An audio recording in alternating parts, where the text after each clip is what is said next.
Selamat pagi pemirsa, apa kabar Anda pada pagi hari ini? Senang sekali saya Ibnu Fadil dapat menemani Anda di Berita Kaltim hari ini. Sejumlah informasi penting telah kami siapkan untuk Anda dan berikut di antaranya.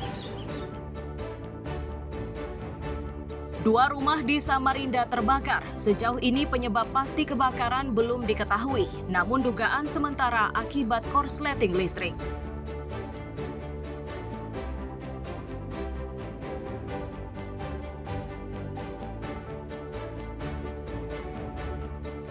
Sejumlah petugas di Balikpapan melakukan sidak terkait dugaan masuknya beras oplosan.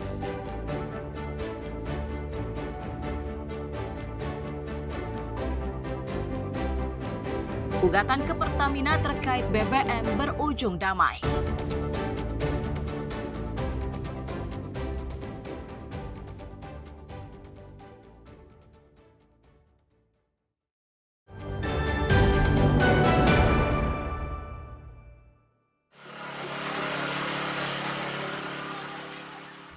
Api yang membakar rumah warga di Jalan Walter Mongonsidi, Gang 1 Samarinda Ulu, Kamis siang menyebabkan warga panik. Ini karena api yang awalnya hanya kepulan asap itu berubah menjadi kobaran. Tak lama berselang, relawan dan petugas pemadam tiba di lokasi kejadian. Pemilik rumah menyatakan awalnya mendengar teriakan dari anaknya. Saat itu dirinya baru menyadari jika rumahnya terbakar. Disebutkan awal mula kobaran api ini berasal dari bagian tengah bangunan. Namun begitu ia tidak mengetahui sebab musababnya.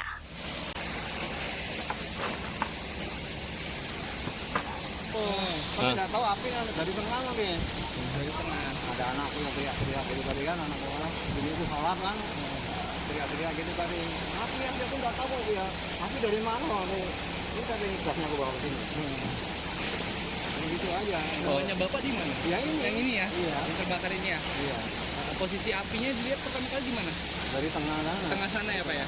Iya. Bapak tinggal berdua aja tuh, sendiri aja? Dan sama anakku, ada sama cucuku di sini. Petugas damkar menyatakan kendala yang dihadapi saat pemadaman adalah lokasi. Itu karena rumah yang terbakar ini berada di perbukitan, sedangkan akses jalannya sangat sempit. Dari upaya yang dilakukan sebanyak 2 rumah yang hangus terbakar. Puskom kami Pusat Komando dapat laporan sekitar jam 13, jam 1 siang kebakaran di Jalan Walter Mongonsidi di Gang 1 menghanguskan 2 buah rumah. Akses jalan sangat sempit, berbukit. Kemudian penanganan kurang lebih 1 jam. Berapa posko yang diturunkan? Kami menurunkan 3 buah posko dengan 6 unit armada kami. Deteksi sementara kebakaran? Belum diketahui.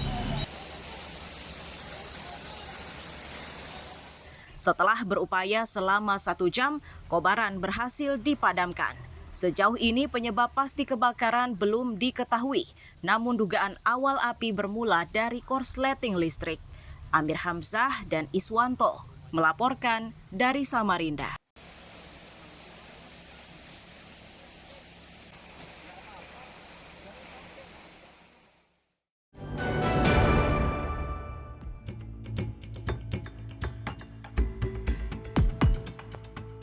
Seperti inilah kondisi bocah laki-laki yang ditemukan warga dalam kondisi kaki terborgol. Bocah berusia 8 tahun itu ditemukan di kawasan Samarinda Utara, Rabu siang. Seorang polisi yang melihat kondisi tersebut bergerak cepat untuk membuka borgolnya. Tidak berhenti sampai di situ, warga pun secara resmi melaporkan kejadian tersebut ke kantor polisi. Kapolsekta Sungai Pinang menyatakan borgol yang terikat pada kaki tersebut diduga akibat kekerasan dalam rumah tangga. Untuk memastikannya, polisi mengamankan ayah dari bocah tersebut. Dari sini terungkap jika borgol itu sengaja dipasang oleh sang ayah sebagai hukuman karena telah menjatuhkan sepeda motor milik tetangga. Terkait informasi dari warga masyarakat Jalan Padat Karya di Bengkuring, Sempaja Timur, adanya ditemukan seorang anak di jalanan dengan kondisi terborgol kakinya, kedua kakinya. Kemudian anak tersebut dibawa ke kelurahan, didampingi ketua RT setempat dan Babin Kamtipmas. Selanjutnya dilepas bawalnya, kemudian dibawa ke Polsek Sungai Pinang. Kemudian anggota kami dari Polsek Pinang mendatangi rumah dari anak tersebut untuk mengamankan yang diduga yang melakukan pembergaulan tersebut adalah orang tuanya sendiri, yaitu bapaknya. Apapun dalihnya, orang tua si bocah tetap harus bertanggung jawab secara hukum. Sementara untuk korban harus terus diberikan bantuan dan bimbingan agar tidak trauma berkepanjangan.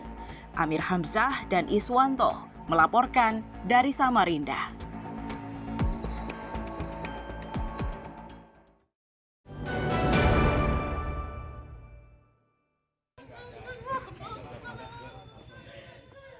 Tangis sedih pecah saat wanita ini memastikan orang tuanya telah meninggal.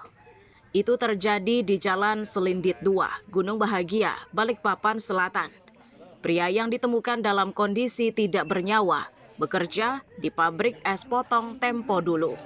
Seorang rekannya menyatakan awalnya melihat pekerja pabrik es itu tengah mengasah pisau di dekat pintu pagar. Tak lama setelahnya pria itu sudah terkapar. Melihat kondisi tersebut, mereka pun buru-buru memindahkannya ke dalam rumah.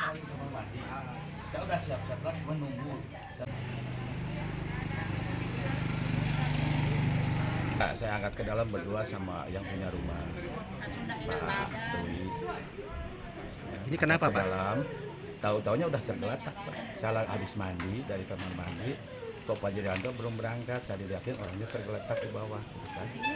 Dia gosok-gosok pisau ke asahan gitu sambil ngasah gitu kan. Udah ngasah, tergeletak ke sana mungkin gitu kan. Karena tahu saya udah tergeletak ke sana. Itu ke sana apa namanya? Itulah kaki ke sini, kepala ke sana gitu. Pas korban tergeletak, Bapak? Nah, pas korban tergeletak saya panggil Bapak. Setelah itu bawa periksa, ya udah kita bawa ke dalam.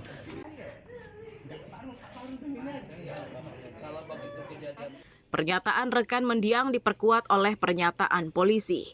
Polisi menyatakan jika mendiang menghembuskan napas terakhirnya saat mengasah pisau.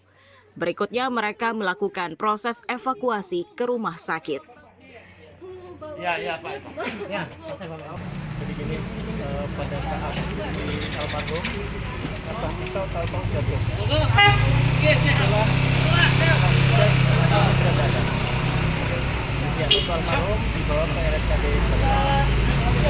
Untuk kesulitan evakuasi, apakah ada kesulitan? Kesulitan sementara tidak ada.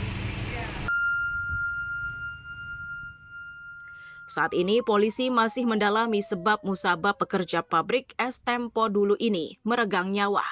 Beberapa orang sudah dimintai keterangan untuk memastikan penyebabnya. Amir Hamzah dan Ruslan melaporkan dari Balikpapan.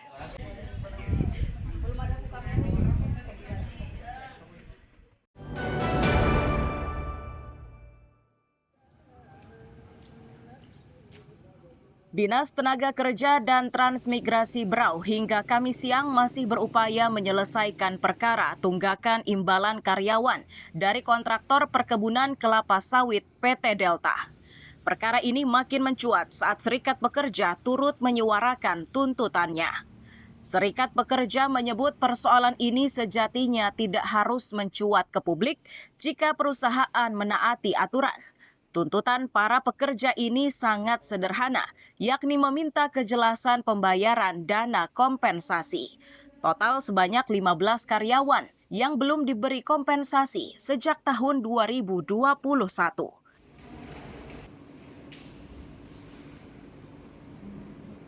Ada mantan karyawan atau ex karyawan PT Delta di bidang pengamanan. Kemarin dia pengamanan di PT Berau Karet Lestari, dan dia PT Delta tersebut belum bayar uang kompensasi sebagai karyawan kontrak kerja di PT 35. Itu memang diwajibkan untuk bayar uang kompensasi, dan kemarin sudah kami mediasi difasilitasi oleh pihak Disnaker itu Pak Sony, jadi belum ada keputusan untuk pembayaran. Sementara dari dinas terkait menyatakan alasan perusahaan tidak membayarkan dana tambahan karena upah tersebut belum tercantum dalam perjanjian kerja.